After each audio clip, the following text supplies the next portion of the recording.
윤석열 대통령이 휴가를 잘 쓰는 것도 직무라며 오늘부터 여름 휴가를 갔다고 합니다. 대통령이 일손을 놓는다고 하니 오히려 안도감이 듭니다. 뭔가 크게 잘못된 상황입니다. 그런데 윤석열 정부는 이미 사고칠 준비를 하고 있습니다.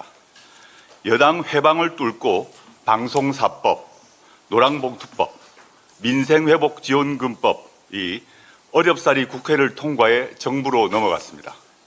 정부와 대통령실은 벌써부터 거부권 행사 군부를 떼고 있습니다.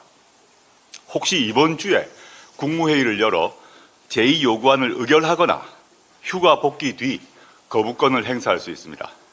택일만 남은 듯합니다.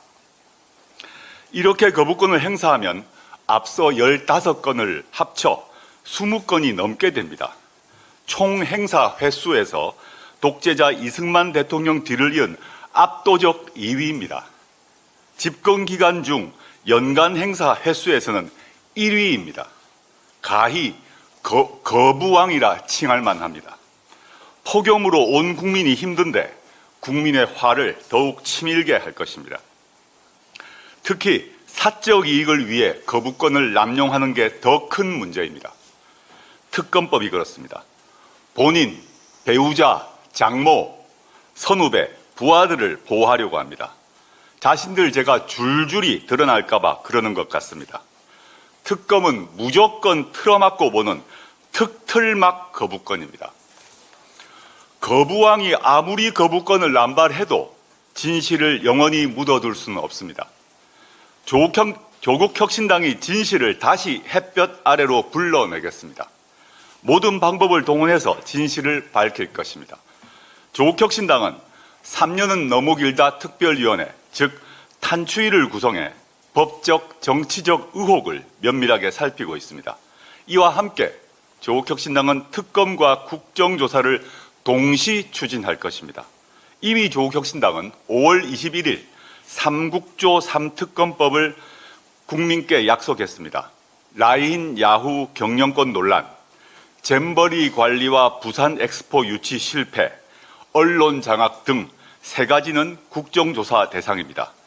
최혜병, 김건희, 한동훈 등 3특검도 약속한 바 있습니다.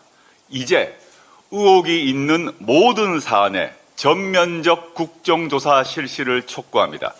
이는 국회 권능을 제대로 발휘하기 위한 합법적 수단입니다. 거부권의 벽에 막혀있는 교착 상태를 돌파할 수 있는 실효적 조치입니다.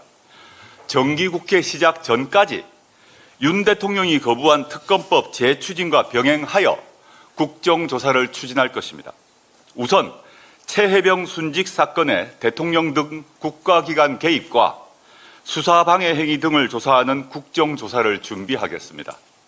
이미 발의한 윤석열 수사외화 특검법 등 여러 특검법은 계속 추진합니다. 국회가 자체적으로 할 수 있는 국정조사를 통해 의혹에 대한 증거를 찾고 책임을 물을 것입니다. 국정조사에서 나온 진실들은 특검으로 가는 징검다리가 될 것이고 그때에는 윤 대통령도 특검법을 거부하지 못할 것입니다. 김건희 종합특검과 한동훈 특검, 화천대유 50억 클럽 특검도 국정조사와 병행해서 추진하겠습니다.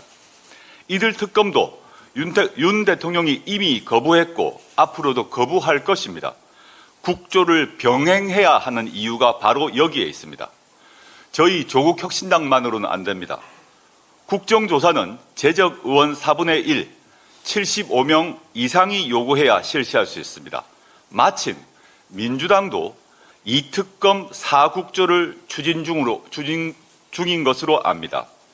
다른 야당과 연대해서 특검에 준하는 국정조사가 실시될 수 있도록 가장 실효성 있는 방안을 찾을 것입니다. 임기 5년짜리 대통령이 뭐가 대단하다고 너무 겁이 없다. 윤석열 대통령이 후보 시절에 했던 말입니다. 참 맞는 말입니다. 그대로 돌려주고 싶습니다. 임기 3년도 간당간당한 대통령이 너무 겁이 없습니다. 귀하와 배우자의 범죄 혐의가 영원히 덮이지는 않습니다. 윤석열, 김건희 공동정권 이를 떠받치는 국민의힘에 다시 한번 경고합니다. 당신들의 권력은 영원하지 않습니다.